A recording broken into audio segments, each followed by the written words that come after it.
2 থেকে 6 বছর। 2 থেকে 6 বছরের বাচ্চাদের খাবার দিতে হবে 3 ঘন্টা পরপর। খাবারটা হতে হবে ওই বয়সে উপযোগী সুষম খাবার। 2 বছরের একটা বাচ্চা সাধারণত ঘরের তৈরি খাবার খাবে। ভাত, মাছ, সবজি, ডাল, দুধসহ যা যা খাওয়া হয় তাই বাচ্চাদের খাওয়ানো উচিত। বাচ্চাদের খাবারে ঝাল কম দিতে হবে। বাইরের খাবার খাওয়া একদম বন্ধ করে দিতে হবে।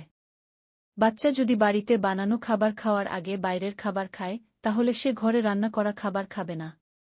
ধরুন, বাচ্চা দুপুরের খাবার 2টার সময় খাবে, কিন্তু দেখা গেল 1:30টার সময় চিপস বা বিস্কুট খেল। তাহলে কিন্তু তার ক্ষুধাটা মরে যাবে।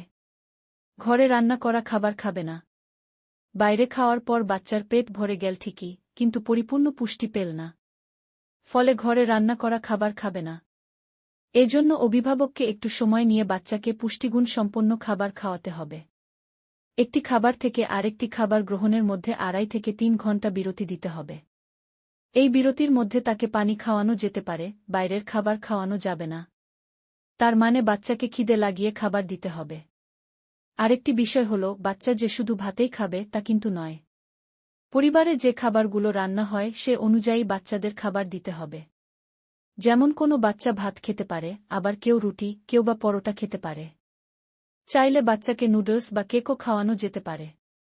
মায়েরা বাচ্চাদের নিয়ে একটি বিষয় সব সময় বলেন, বাচ্চারা ভাত খেল না মানে সে কিছুই খেল না। কিন্তু বিষয়টা কিন্তু তা নয়। বিষয়টা হচ্ছে খাবারের শর্করা, চর্বি, ভিটামিন, মিনারেলের সমন্বয় সুষম আছে কিনা সেটা, যা খাবারের যেকোনো উপকরণেই থাকতে পারে।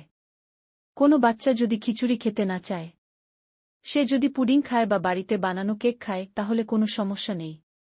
বাচ্চা যেটা পছন্দ করে এবং সেটা যদি তার জন্য উপযুক্ত হয়, তাহলে সেটা আপনি আপনার সন্তানকে খাওয়াতে পারেন।